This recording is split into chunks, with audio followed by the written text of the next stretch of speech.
Okay students, good morning. अपना जो topic चल रहा था सेम ही है, introduction of to partnership. Last lectures में हमने क्या स्टडीज किया? आपने कुछ तो स्टडीज किया ही होगा। क्या किया था आपने? इंट्रोडक्शंस देखा था, पार्टनरशिप कैसे इंट्रोड्यूस हुई थी। सेकंड टॉपिक हमने कंप्लीट किया था meaning of partnership and partners. And second topics में आपने बहुत सारे पॉइंट्स रिकवर किए। पार्टनरशिप का मीनिंग क्या है, पार्टनर्स का मीनिंग क्या है, क्या minor partner are not included और क्यूज की रिक्वायरमेंट हुई, एक्सेट्रा एक्सेट्रा। वो सारे पॉइंट्स आपको इंपॉर्टेंस है। और सबसे इंपॉर्टेंट पॉइंट्स आपका है पार्टनरशिप डीड्स, जिसके बारे में लास्ट में हमने हाफ कंप्लीटेड किया था लास्ट पॉइंट्स में कि partnership deeds may be written और रिटन इज अ प्रेफरेबल। ये सब चीज तो आपने देख लिया।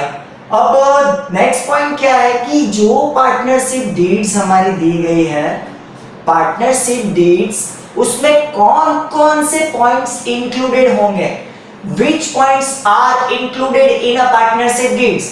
ऐसा तो मुझे ये चलाने की जरूरत नहीं थी आपको, क्योंकि आप ऑलरेडी स्टडीज करके आए हो इन स्टैंडर्ड 11 बिजनेस एडमिनिस्ट्रेशंस में। पार्टनरशिप डीड्स में कौन कौन से पॉइंट्स इंक्लूडेड होते हैं, तो मैंने आपको एक बार रिमाइंड भी किया था कि बीए में आपका जो चैप्टर नंबर 5 है उसको अच्छी तरीके से रिवाइज करना है, क्योंकि वो पॉइंट्स आपको 12th में बहुत इंपॉर्टेंस होंगे। तो ये जो डीड्स है ये स्टार्ट है और यहीं से आपको सीक्वेंस में आगे कवर अप करते जाना है। ओके, तो सबसे पहला पॉइंट क्या है, पार्टनरशिप अगर बनी है तो सबसे पहला काम क्या है आपको, डिटेल्स ऑफ पार्टनर्स।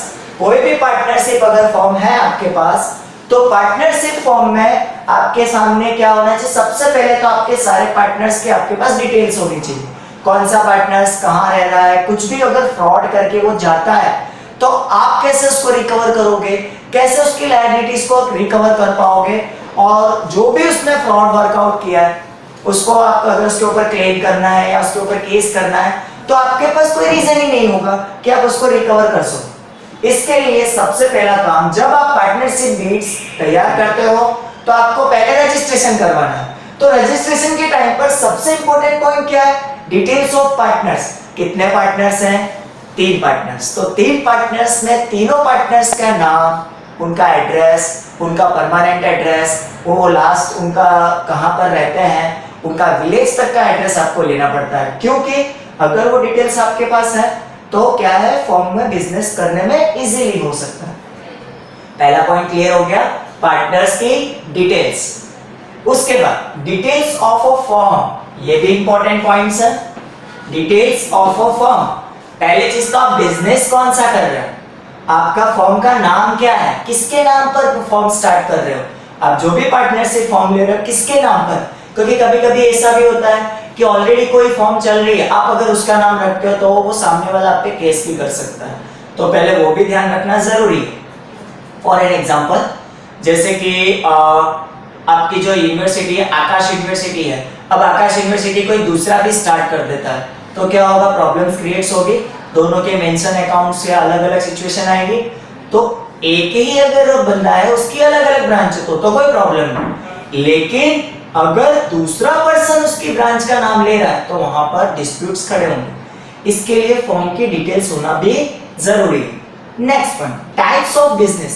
आप बिजनेस किसका कर रहे हैं, क्योंकि अक्सर कभी कभी कुछ पार्टनर्स लोग फ्रॉड वर्कआउट भी करते हैं, बाहर से कुछ दिखाते कुछ और है, अंदर वर्कआउट कुछ और करते हैं। जैसे कि बिजनेस में आपने लिखा कि मेरा मतलब मेरा गारमेंट का बिजनेस है, वहां पर आपने गारमेंट रखा, बट आप कुछ और बिजनेस कर रहे हो पीछे, तो वहां पर प्रॉब्लम्स क्रिएट्स होंगी, क्योंकि आप क्या हो जाओगे, रूल्स को तोड़ रहे हो, यानी आप एक क्राइम कर रहे हो, तो वहां पर भी उनको ध्यान रखना जरूरी। तो एग्रीमेंट में अगर होगा, आप रजिस्ट्रेशन कराओगे तो सामने अगर वो लोगों को क्लेम भी करना होगा तो एक पॉइंट को पकड़ के रखेंगे कि आपका बिजनेस कौन सा है, आपका टाइप ऑफ बिजनेस पहले दिखाएंगे। गारमेंट का बिजनेस है तो गारमेंट के ही प्रोडक्ट्स आपके पास होने चाहिए, दूसरा साइड बिजनेस आप नहीं कर सकते, इसके लिए उसकी डिटेल्स भी उनके पास होनी चाहिए। ये तो नॉर्मली है जो आप ऑलरेडी स्टडीज करते आए हैं। अब इस चैप्टर्स के लिए जो सबसे इंपॉर्टेंट है वो पॉइंट्स यहां से मैं स्टार्ट कर रहा हूं, तो स्टूडेंट्स यहां से कुछ ज्यादा फोकस करना है। पहला पॉइंट कैपिटल, नाम सुनते हैं हम इसका, काफी बार नाम सुने, और ये नाम भी ऐसा है कि जो सबसे अच्छे से अच्छे बिजनेसमैन को हिला देता है, कैपिटल। तो पहला पॉइंट आपका कैपिटल कितनी लानी है। हर एक पार्टनर्स कैपिटल लाएगा, तो कितना लाना है, उसको लाना है कि नहीं लाना है, और कितने पोर्शन में लेके आना है, what is the ratio of capital in what portions of the new partners take our capitals. तो वो सारे पॉइंट्स का, क्वेश्चंस का सॉल्यूशंस भी एग्रीमेंट में कर दिया जाता है कि आपको कैपिटल कितना लेके आना है। जैसे कभी कभी ऐसा बोलते हैं आपको कैपिटल लाने की जरूरत नहीं क्योंकि आपके पास स्किल है, तो मैंने वहां पे बताया था अगर किसी के पास स्किल भी होती है तो भी उसको पार्टनरशिप प्रोवाइड कर दी जाती है। तो आप कभी किसी पार्टनर्स को, वो सब क्या होगा, म्यूचुअली एग्रीमेंट होगा, सब लोग आपस में डिसाइड करेंगे कितना लाना है, आपको कितना कंट्रीब्यूट करना है एक्सेट्रा, पहले से डिसाइडेड किया जाएगा कि आपको इतनी कैपिटल लेके आनी। इंटरेस्ट ऑन कैपिटल, तो इंटरेस्ट ऑन कैपिटल ये भी ध्यान रखना है आपकी डीड्स में, इसकी भी डिटेल होनी चाहिए कि आपने डिसाइड किया भाई हम लोग 6% इंटरेस्ट ऑन कैपिटल लेंगे इस साल, अगले साल 12% लेंगे, उसके नेक्स्ट ईयर पे तो 15% डिसाइड करेंगे। तो वो सारी चीजें भी डिटेल्स इसमें प्रोवाइड की गई होती है। Next point drawings. आप 11th स्टैंडर्ड में इसके बारे में बहुत स्टडी कर चुके हो, capital and drawing. Drawing is an expense. पहली चीज आपको समझनी है कि ड्राइंग क्या है, expense for the partners and income for the firm. कैसे, तो पार्टनर्स अगर ड्राइंग कर रहा है तो उसको फ्यूचर में इनकम मतलब फर्म को पैसे प्रोवाइड करने पड़ेंगे। और सेम उसका अपोजिट कैपिटल में, कैपिटल जो इंटरेस्ट ऑन कैपिटल है, ये कैपिटल भी क्या है, इनकम, यानी कि पार्टनर्स का ही अमाउंट है, और जो उसका इंटरेस्ट है that's the income for the partners. और इंटरेस्ट ऑन कैपिटल क्या है, एक्सपेंस फॉर द फर्म, क्योंकि कैपिटल पर जो भी इंटरेस्ट होगा वो पार्टनर्स रिसीव करेगा, तो पार्टनर्स के लिए वो इनकम हो बट फर्म के लिए एक्सपेंस। अक्सर ध्यान रखना एग्जाम में बच्चे कंफ्यूज होते हैं, interest on capital for what, for the partners and what for the firm. तो interest on capital is a income, is an income for the partners and expense for the firm. And interest on drawing, drawing and interest on drawing both, कि drawings आप खुद ले रहे हो, अपने खर्चे के लिए आप पैसे ले रहे हो, तो उस पे इंटरेस्ट आपको पे करना पड़ेगा। इसके लिए इंटरेस्ट ऑन ड्राइंग और ड्राइंग बोथ आर, दोनों he is an expense for the partners and income for the firm. Expense जो है वो पार्टनर्स का, क्योंकि पार्टनर्स पर्सनली अपनी जेब में रख रहा है तो ऑब्वियसली इसको पे करना पड़ेगा फ्यूचर में, अपनी जेब में तो ऐसे रख नहीं सकता ना वो, तो इसलिए उसको फ्यूचर में वो अमाउंट पे करनी है, किसको, फर्म को। इसके लिए वो दोनों फर्म के लिए इनकम। अब एग्रीमेंट में क्या है इसका पॉइंट्स, वो मैं बता दे रहा हूं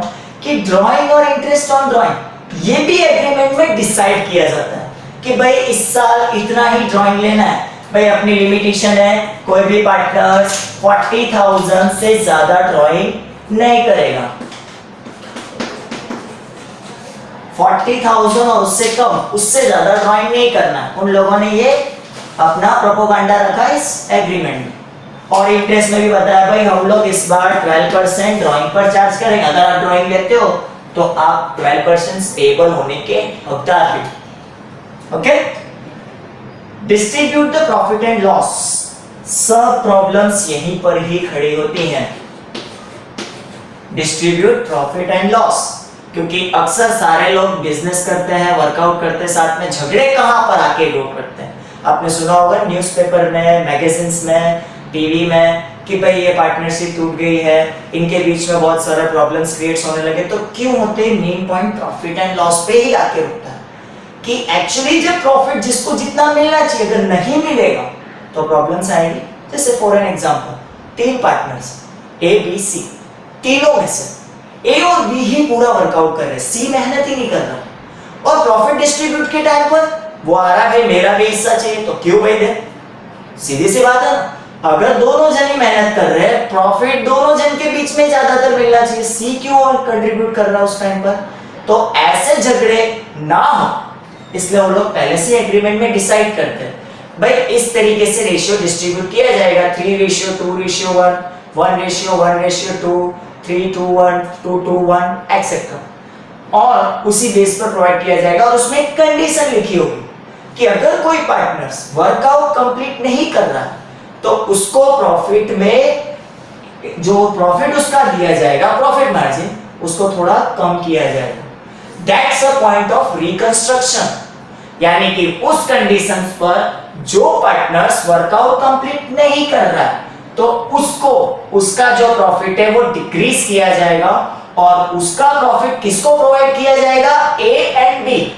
जो मैंने आपको 3 एग्जांपल्स दिए थे, A, B and C, but C is not working, that means C का प्रॉफिट को हम क्या करेंगे, माइनस करेंगे, और वो बेनिफिट इन दोनों को प्लस में प्रोवाइड्स करेंगे। ये खास ध्यान रखना, okay. Now salary, bonus and commissions, तो उन लोगों के एग्रीमेंट में पहले से ही डिसाइड कर दिया जाएगा कि कितनी कितनी सैलरी, बोनस, कमीशन देना है। बट एक्चुअली आपके माइंड में क्वेश्चंस भी आया होगा, ऑब्वियसली आया होगा कि sir salary, bonus, commission why? Partnership मतलब हम तो ऑनर है ना, और ऑनर कभी सैलरी, बोनस, कमीशन तो लेता नहीं। आपने हमको 11th में भी बताया कि sir salary, bonus always expense for the owner, not anyone income for the owner. तो यहाँ पर सैलरी, बोनस, कमीशन कैसे आया? तो मैं इसका भी रीजंस आपको बताता हूँ कि सैलरी, बोनस एंड कमीशन वो किसके लिए होगा, एक्टिव पार्टनर, सभी के लिए नहीं है। पार्टनर्स के लिए तो सैलरी ऑलवेज एक्सपेंस, उनको हमेशा सैलरी पे करनी, कभी ऑनर सैलरी घर पे रख के नहीं जाएगा, वो हमेशा सैलरी एम्प्लॉय को देगा। तो जो आपको 11th में पढ़ाया था वो रूल्स आपको अभी भी डिस्कनेक्ट नहीं करना है, वो रूल्स यहाँ पे फॉलो होंगे। बट यहाँ पर क्या होगा, ये जो सैलरी, बोनस और कमीशन है वो एक्टिव पार्टनर्स के लिए। अब एक्टिव पार्टनर्स क्या है, तो मैं थोड़ा इसको रफ करके यहाँ पर आपको मैं एक्सप्लेन कर रहा हूँ कि what is active partners. For an example कि सपोज ए, बी एंड सी, मैं को ए बी सी लूंगा बार बार एग्जांपल, ए, बी एंड सी, उसमें से सी ऑनर तो है, ऑनर तो है, उसके साथ वो एक्स्ट्रा क्या कर रहा है, एक्स्ट्रा वर्कआउट भी कर रहा है। That is a active partners definition, कि बिजनेस के साथ कुछ एक्स्ट्रा एक्टिविटी करना, जैसे कि किसी कस्टमर्स को अट्रैक्ट कर रहा है अपने पास, ज्यादा से ज्यादा कस्टमर इंक्रीज कर रहा है, मार्केट में अपनी गुडविल को बहुत ही आगे लेके जा रहा है, तो वो पार्टनर्स क्या है, बिजनेस तो कर रहा है, प्रॉफिट तो उसको मिलेगा, लेकिन जो उसने एक्स्ट्रा वर्कआउट किया है ना, उसका उसको प्राइस भी मिलना चाहिए। आपने देखा होगा सारे सेरेमनी जो भी होती है तो एडवांस आपको बुलाया जाता है, एक्स्ट्रा अमाउंट कोई पे की जाती है, that's extra income for the salary, bonus and commission. But ये रूल्स सभी पार्टनर्स के लिए नहीं है, जो एक्टिव पार्टनर्स। एग्जाम में अगर आपको पूछा जाए तो ध्यान रखना, salary, bonus and commission, when the partnership are given, then salary, bonus and commission are only provided for active partners। तो आपके रूल्स जो 11th में थे वही रहेंगे, माइंड में कोई क्वेश्चंस नहीं रहेंगे। Okay, next point, interest on loan provided by partners, interest on loan provided by partners to firm. जो लोन है वो प्रोवाइडेड कर रहा है पार्टनर्स, किसको, फर्म को। उस पर इंटरेस्ट कितना काउंट होगा, कभी कभी पार्टनर्स लोन देते हैं ना, फर्म कभी लॉस में आ जाती है, कभी कोई प्रॉब्लम्स आ जाता है, या इन्फ्लेशन रेट बढ़ जाता है, या डिप्रेशन में कंपनी आ जाती है, या फिर हमारी फर्म जाने लगती है, तो उस टाइम पर पार्टनर्स लोन देते हैं फर्म को। तो जो लोन पार्टनर्स फर्म को दे उस पर इंटरेस्ट क्या होगा, जैसे हमको कभी लोन देनी पड़ी तो इंटरेस्ट क्या होगा, तो वो भी डीड्स में डिसाइड कर दिया जाता है कि आपको इतना इंटरेस्ट दिया जाएगा, 10%, 12% एक्सेट्रा, डीड्स में पहले से ही डिसाइड किया हो। अब इसके बारे में भी बताऊं, interest on loan is an expense for the firm. क्यों? क्योंकि वो लोन जो है किसने दी है, पार्टनर्स ने दी है, तो उसका जो इंटरेस्ट है वो रिसीव कौन करेगा, पार्टनर्स करेगा ऑब्वियसली। अगर पार्टनर्स लोन नहीं देता तो बैंक लोन देती है, यानी फर्म के लिए तो लायबिलिटीज ही है ना। आज पार्टनर्स लोन नहीं, पार्टनर से लोन नहीं ले रहे, बैंक से ले रहे हो या अदर फाइनेंशियल इंस्टीट्यूशन से ले रहे हो, तो वहां पर भी आपको तो पे करना ही है फ्यूचर में। तो जो भी आप लोन की अमाउंट ले रहे हो तो वो आपको फ्यूचर में पे करना है, यानी कि लायबिलिटीज है आपकी। और ऑलवेज मैंने आपको लास्ट ईयर भी बताया था कि लायबिलिटीज पर जो भी इंटरेस्ट होगा ऑलवेज एन एक्सपेंस। ओके, तो ये भी चीज क्लियर कर लेना, interest on loan is an expense for the firm and income for the partners. Okay, तो यहां पर हमारा डीड्स के अकॉर्डिंग कौन कौन से पॉइंट्स है वो मैंने एक्सप्लेन किए। एग्जाम्स में आपको इतने सारे नहीं लिखने हैं, कोई भी एक दो पॉइंट्स आपको बता देना। तो ये तो आपको क्लियर हो गया होगा। उसके बाद ये तो सारे डीड्स की अमाउंट है कि यदि डीड्स के इंक्लूडेड पॉइंट्स है कि ये पॉइंट्स आपको डीड्स में प्रोवाइड किए गए हैं। नेक्स्ट पॉइंट, अगर डीड्स आपने नहीं बनाए, आपने बोला हम लोग ओरली कर लेंगे, सब वर्कआउट खुद ही कर लेंगे, सब डिसाइडेड हो जाएगा, तो क्या गारंटी है कि फ्यूचर्स में झगड़े नहीं होंगे? कोई गारंटी तो नहीं दे सकता है ना। ऑब्वियसली आप अच्छी तरीके से जानते हो कि झगड़े तो जरूर होने वाले। तो वो झगड़े ना, इसके लिए हमारी गवर्नमेंट ने भी कुछ काम किया है कि जिससे पार्टनरशिप चले। अगर कोई बात नहीं, आप डीड्स नहीं रख रहे हो तो आपको हमारे अकॉर्डिंग चलना। As per Indian partnership act 1932, जब आप प्रोविजंस अगर मतलब पार्टनरशिप डीड्स एब्सेंस यानी नहीं रखते हो, अगर आपके पास in the absence of the partnership deeds आप पार्टनरशिप डीड्स नहीं रखते हो तो आपको प्रोविजंस फॉलो करने पड़ेंगे। किसके प्रोविजन? आईपीए 1932, हमारी जो गवर्नमेंट का निकाला हुआ। क्या क्या प्रोविजन है? तो सबसे पहला ईच पार्टनर, सबसे पहले मैंने आपको क्या बताया था, बिजनेस कहां से स्टार्ट होगा? कैपिटल से। तो भले टेक्स्ट बुक में किसी भी तरीके से फॉर्मेट में आपको पॉइंट्स वाइज दियो, आपको इस पॉइंट्स के अकॉर्डिंग जाना। सबसे पहले क्या लाया? कैपिटल लाया। तो कैपिटल का क्या फंडा होगा? अगर आप एग्रीमेंट नहीं रखते हो तो फिर से ध्यान देना कि each partners contributes capital by mutual, यानी सभी लोग डिसाइड करेंगे, उसके अकॉर्डिंग उसको कैपिटल लाना होगा कि 5 लाख लाना है, 2 लाख लाना है, 1 लाख लाना है। ऑल आर डिसाइडेड, सभी लोगों के अकॉर्डिंग जब डिसाइडेड होगा उतनी ही कैपिटल यहां पर कंट्रीब्यूट करनी होगी। Is that clear? Mutual agreement, सभी के एग्रीमेंट्स के अकॉर्डिंग होगा। ओके, ये पॉइंट्स क्लियर। अब कैपिटल है तो उसका इंटरेस्ट का भी ध्यान रखना होगा, और मैंने आपको पहले भी बताया था, फिर से बता दूं, interest on capital is an expense for the firm and income for the partners. तो फर्म को तो पे करना होगा, लेकिन अगर आपने एग्रीमेंट नहीं किया तो सबसे बड़ा लॉस हो जाएगा यहां पे। तो आईपीए 1932 ये कहती है कि interest on capital can not be paid. अगर आपके पास डीड्स नहीं है तो आप इंटरेस्ट ऑन कैपिटल नहीं पे कर सकते, मतलब फर्म पे करने के लिए रिस्पॉन्सिबल नहीं है। आपको इंटरेस्ट ऑन कैपिटल रिसीव नहीं होगा, किसको? पार्टनर्स को। वैसा ही पॉइंट हमारे लिए कुछ लॉस है, पार्टनर्स के लिए कुछ लॉस है, तो कुछ लॉस किसके लिए है? फर्म के लिए भी है। इंटरेस्ट ऑन ड्राइंग, आप कितने भी ड्राइंग लो लेकिन उस पर कोई चार्जेस होगा नहीं। कब? जब आप एग्रीमेंट नहीं रखते हो। तो वही दिया है, interest on drawing can not B charge.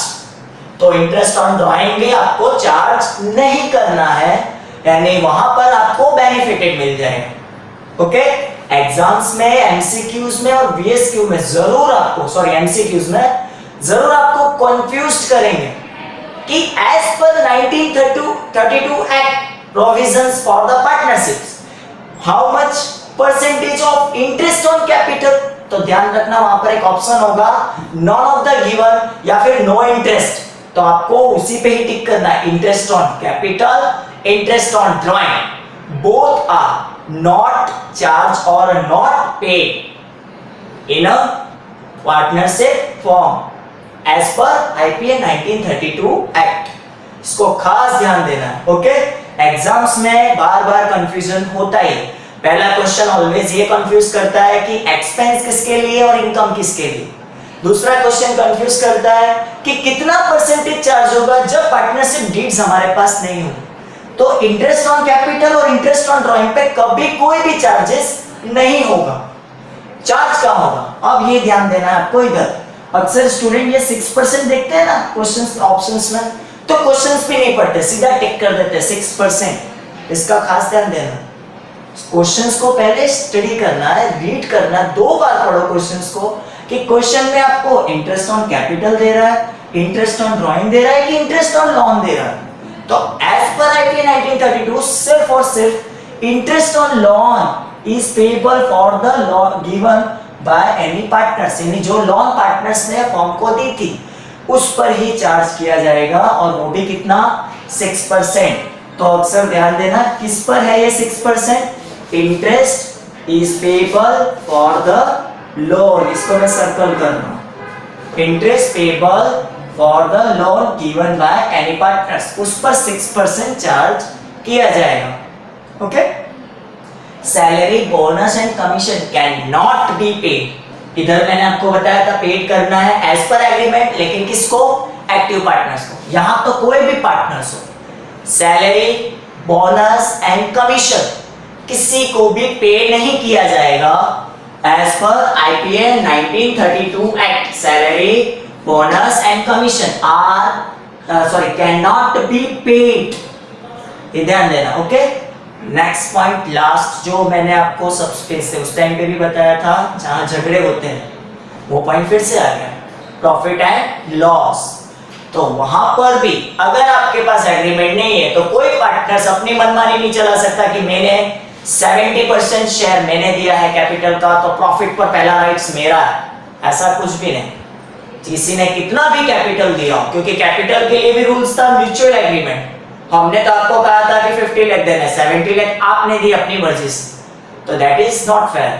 तो इसलिए वहां पर डिस्ट्रीब्यूशन के टाइम पर चाहे कोई कितना भी दे दे, the distribution of profit and loss would remain equal, इसको मैं सर्कल करूंगा। और ये आपके लिए इंपॉर्टेंस है चैप्टर 2, 3, 4, 5, 6, कितना इंपॉर्टेंट पॉइंट्स कि अगर आपको उसमें प्रैक्टिकल सम्स आएगा, उसमें अगर ऊपर आपको कैपिटल और प्रॉफिट प्रोपोर्शन नहीं दिया है, सिर्फ कैपिटल प्रोपोर्शन दिया है, तो उस टाइम पर ध्यान रखना है कि profit ratios are not given.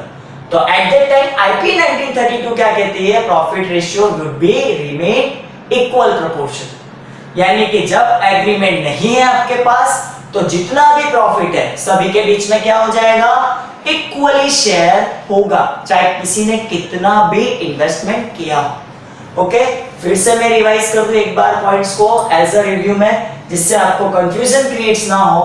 Partnership deeds में कौन कौन से थे और डीड्स नहीं हो तो कौन कौन से वैरायटी है।